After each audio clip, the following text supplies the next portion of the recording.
Rodgers is easily one of the most talented quarterbacks we have ever seen. Throughout his 15-year career, he has delivered countless iconic moments where he drifts in the pocket, rolls out, and delivers a throw only he can make, ripping out the hearts of whatever sorry defense he's facing. During his peak, he posted several seasons that were not human. The Packers won the Super Bowl in 2010, then Rodgers followed that up with an MVP season, throwing for 4,600 yards, 45 touchdowns, and just 6 interceptions. Then a few years later in 2014, he went off for 4,300 yards, 38 touchdowns, and only 5 interceptions. His career highlight reel could go up against anybody's in NFL history. He doesn't throw INTs, and his pinnacle was truly some of the greatest quarterback seasons we've ever seen. Aaron Rodgers is an elite talent, but today we'll discover why in the last 5 years he has not been an elite quarterback. After that unbelievable 2014 season, his play and statistics slowly started to slip. From 2015 to 2018, the Packers were just 30-24-1 with Rodgers under center. His QB rating, which had hovered around 110, dropped to 97. His touchdown percentage dropped more than a full point, and his yards per attempt, which used to come in at 8.5, slipped all the way down to 7, which in 2019 was the exact same number as Ryan Fitzpatrick, Gardner Minshew, and Joe Flacco. These trends are all very worrisome, and the analytics and advanced statistics more than bear this out. During the 2019 season, The Athletic's Ben Baldwin wrote about Rodgers' struggles, citing his low expected points added, or EPA, to illustrate his decline.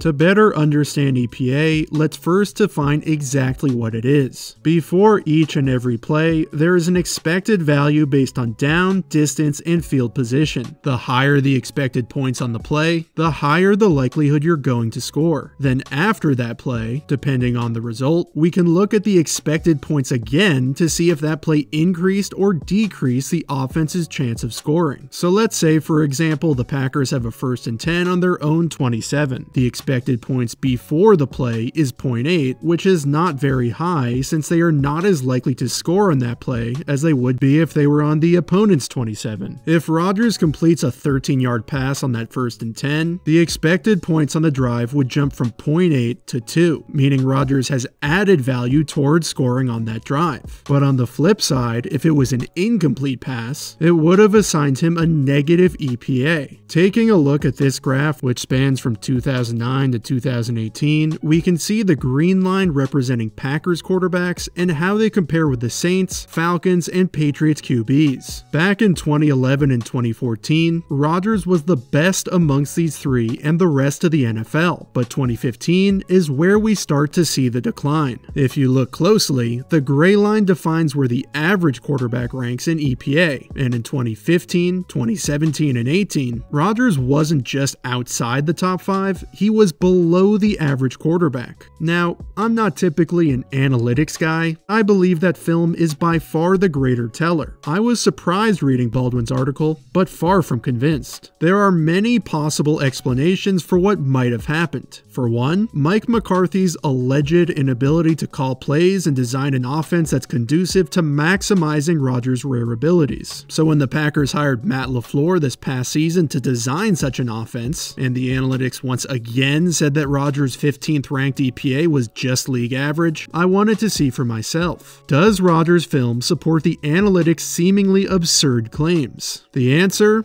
is yes. When charting Rodgers' film, it's important to focus on his down-in, down-out consistency rather than his flashy highlights. His career is defined by those highlights, but that in itself is the issue. His game is based on creating explosive plays out of structure and not always executing the specific concept within the scheme. He sacrifices a ton of plays to make only a handful of great ones. Take this example against the Chargers. The Packers were favored by 3.5 heading into the game, but shockingly found themselves down 26-3 in the 4th quarter. Here they're running the Hank concept from a speed left formation. Hank is a mirrored curl flat combination on each side with an over the ball route up the middle. Rodgers does a good job of quickly processing the defense and making the throw with the proper timing and within the structure of the play. But the real key here is how the Packers are setting up the defense to create an explosive play. Check out the tight end Jimmy Graham split. It's close to the line 5 yards off in what's called a nasty split. LaFleur positions him in this split with this route so he can scheme him open the following play. So directly after the completion over the middle, Graham is in the same exact nasty split. He fires off the line with a similar vertical release, but instead of chopping down or breaking outside, he flies up the seam on a stick nod that's wide open, but doesn't get the ball. Rodgers extends the play and finds Allen Lazard, but fails to operate within structure and capitalize on the bigger play that was schemed open. The Chargers are in their standard cover 3 zone, which they've played every game, every year for the last 5 seasons. In fact, the Packers have Graham running the exact route that George Kittle scored on 2 years ago, which attacks one of the most exploitable parts of their defense, the seams. It's easy to attack a defense if you know what's coming. They're in cover 3 sky, which is a slight variation, but sky just means that one of their safeties, Rayshon Jenkins, is down playing the curl flat. Graham is running what's supposed to look like a stick route, but is actually a stick nod to attack that void just like Kittle. You can see why the seams are easily exploitable against this cover 3 zone. There's just one high safety who has to cover all of this space in the middle. When Rodgers pump fakes the stick, both Thomas Davis and Jenkins bite outside, but Rodgers often doesn't play within the rhythm of the concept. To make this play work the way it was drawn up, he needs to pump fake the stick, then immediately throw into the open space, but that's usually just not his thing. When we take a look from the end zone angle, we see Graham in his nasty split with Jenkins outside and Davis inside. A stick route is a quick outbreaking route and the fake fools both defenders. Even if Rodgers is worried about Davis falling back into the throwing lane, the pump fake completely clears it out. If he rips this ball on time when his back foot hits, it's at least a 25-yard gain. But Rodgers pauses, feels a tiny bit of pressure, which triggers him to extend the play. Only a few quarterbacks can extend like this and make this flat-footed throw, but a play that looks good doesn't always mean the result is optimal. This begins to explain Rodgers' low EPA. Yes, it was a positive play, but it should have been even more valuable. He basically left 15 yards on the field, and the Packers never mounted a comeback. Another example came against the Raiders a few weeks prior. The Packers won 42-24 on a vintage Rodgers performance. Easily his best game of the season. 429 yards, 5 touchdowns, and a perfect passer rating. But what struck me studying the game was just how many plays he left on the field. Pre-snap, the Raiders are disguising their Tampa 2 zone coverage, which is 2 deep safeties with a linebacker playing the deep middle hole. The Packers have mirrored double moves outside with a vertical route designed to attack either the open middle of the field or hold the safety to create one-on-ones outside. It's really the perfect call against Tampa 2 zone. Anytime you can get a receiver on a linebacker with nobody capping the route, it's a slam dunk. Plus, the linebacker Tahir Whitehead is out of phase, meaning he is playing catch-up and can't get his eyes back on the quarterback. This conflicts the safety Eric Harris, who has to choose between guarding him and the wide-open Lazard outside. But instead of taking advantage, Rodgers checks it down. As the play starts, he's reading the safety rotate to the deep half and sees Whitehead relating towards Geronimo Allison. These are dead giveaways that the Raiders are playing Tampa 2, and it also means there's no way Harris is playing in the middle of the field. So Rodgers knows he'll have the easily exploitable Allison on Whitehead matchup. Route concepts are designed to come open when the quarterback's back foot hits in his drop. The instant Rodgers' back foot hits, the ball should be released into the open space. And even if he feels Harris is shaded too far towards Allison, he can look him off and come back to the massive void up the sideline. But he takes a little bit too much time and doesn't execute the throw within the proper timing of the play. He picks up 10 yards on the check down, but this could have easily gone for 40. Once he sees the safety rotate back and Whitehead open up the wrong way, then turn backwards, Rodgers knows Allison is open. Once his back foot hits right here, his motion should begin. But this past season, and past several seasons, Rodgers has been very conservative with tight window throws. This year he was 29th in aggressive throw percentage, which is when a defender is within 1 yard of the receiver. As he gets older and his physical talents start to decline, he needs to rely more on playing within the structure of the concept concept's design, since he won't be as effective playing outside of it. He can't make the big plays as often as before, but he loves to keep trying, which has lowered his efficiency. In Week 17, the Packers had already clinched the division and a spot in the playoffs. By beating the 3-11-1 David Blau-led Lions, they would secure the coveted bye week. But Rodgers had one of the worst games I've ever seen him play. He missed easy throws, dirted or airmailed several passes, and flat out struggled against a pretty awful Lions defense. Here's a concept we've broken down plenty of times before on this channel called the drift concept. It's a play action pass with the outside, or here inside receiver running the drift route, which stems vertically, then finds the open hole. It targets the space behind the linebackers who are sucked up by the play action, so when Rodgers hits the top of his drop and the drift route syncs up perfectly coming out of his break, this should be easy money. But as we've said, Rodgers' game is to extend and create a potentially bigger play. He sacrifices efficiency to hit the home run, but those big plays no longer come 5 to 6 times a game. Now it's more like once or twice. The running back Aaron Jones does come open on a long developing wheel route, but Rodgers misses him. You can see the moment his back foot hits, Lazard is just coming out of his break and is wide open. There's zero pressure, so this shouldn't be hard. But Rodgers floats outside, which creates pressure. He has to reset and misses the open Jones up the sideline. Some of these miscues can be attributed to his poor footwork and mechanics, which actually have never been very good. You can watch him at any point throughout his career. It's always been the same. His footwork has always been inconsistent and unorthodox, but he has such an incredibly gifted arm that it just did not matter through the first 10 years of his career. His mechanics are unique in that his top half is completely divorced from his bottom half. It's as if he's sitting in a chair and gets nothing from his lower body whatsoever. Throwing a football is very similar to throwing a punch. If someone's standing right in front of you and you try to hit them as hard as you can, you would step directly towards them to create maximum force and naturally follow through with back hip and foot rotation. Rodgers, however, completely falls away from his target. He doesn't plant his front foot, fire his back hip, or drive off his back foot. He has gotten away with this forever, but it hasn't mattered since he's always gotten the job done. But just a 5% slip off his elite arm talent, upper body strength, etc. can cause drastic results. Sure, this throw ended up pretty close to the target, but mechanics are about creating down-by-down consistency. Poor, inconsistent footwork will inevitably lead to variations in your release and arm angle. So even when he plays within the scheme and structure of the play and fires to the open receiver at the top of his drop, inconsistent mechanics can result in incomplete passes. Your arm expects to be at a certain spot every time in your motion, but bad footwork can alter that angle, causing inaccuracy. A few years ago, you almost never saw Rodgers miss wide open receivers, but nowadays it happens way too often. And yes, without a doubt, the receiver talent outside of Davante Adams has suffered, and stats like EPA or yards per attempt don't really account for that. In fact, the decline coincides with Jordy Nelson, who missed 2015, was solid in 2016, and then started to disappear. So when Rodgers starts to lose one or two of those incredible tight window throws 40 yards up the sideline where Jordy toe taps and bounds, that's a possible explanation for the dip in production. The Packers come back to the post concept with Lazard and gets a similar look against the Lions' quarter-half defense. When Lazard pretty much isn't open, he does a good job of rerouting to the sideline, and Rodgers makes a pinpoint perfect throw,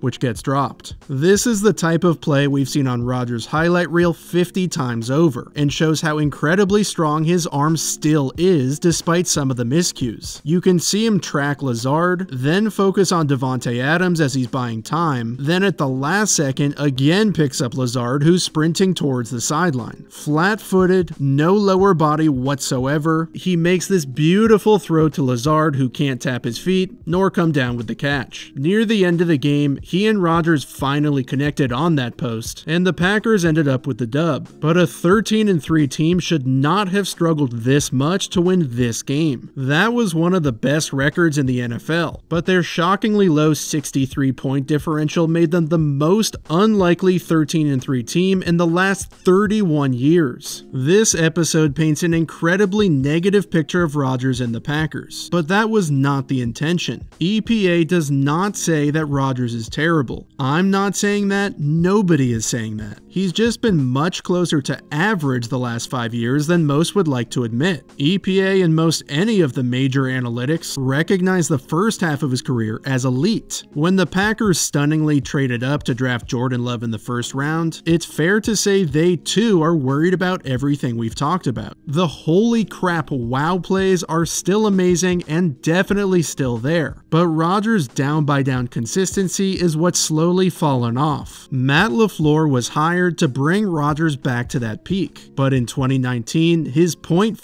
EPA and pretty much all the rest of his stats were just league average. People have been doubting Rodgers for almost his entire life, and I guess now I'm one of them who doesn't believe he can once again reach that incredible top 5 peak. Heading into 2020, can Aaron Rodgers prove us wrong?